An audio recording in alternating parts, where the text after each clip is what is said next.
Krásné sobotní dopoledne. Zdraví vás Honza. Dneska s juniorem dopoledne sám, máma je v práci. A tamhle pán si zrovna hraje na mafiána. Černý brejle, velký míč a sleduje patá mata. By mě zajímalo, jak do oběda uklidí ten stůl. Táta se dneska zase moc nevyspal, sice jsem spal si dlouho, ale moc kvalitní to nebylo. Nevím co s tím, musím s tím něco udělat.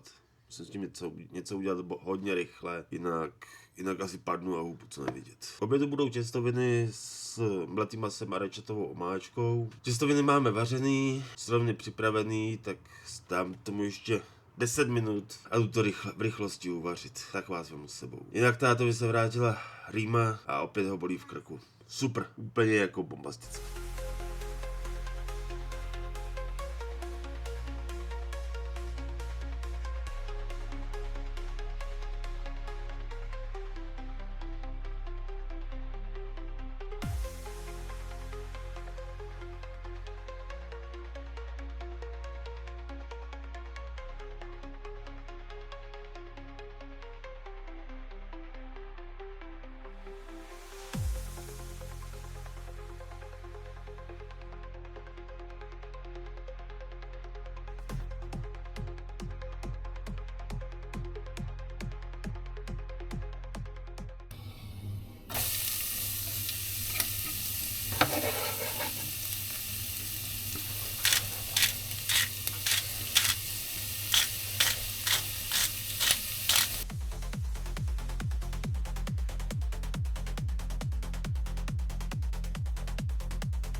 Tak sobota za námi.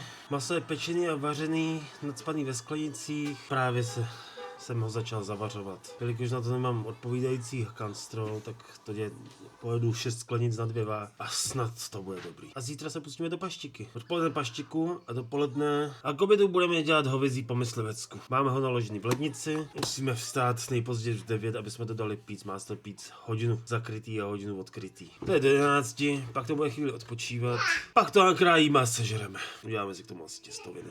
Já dělám na fotkách ještě tak hodinku a půl budu dělat fotky, pak střihnu tohle video.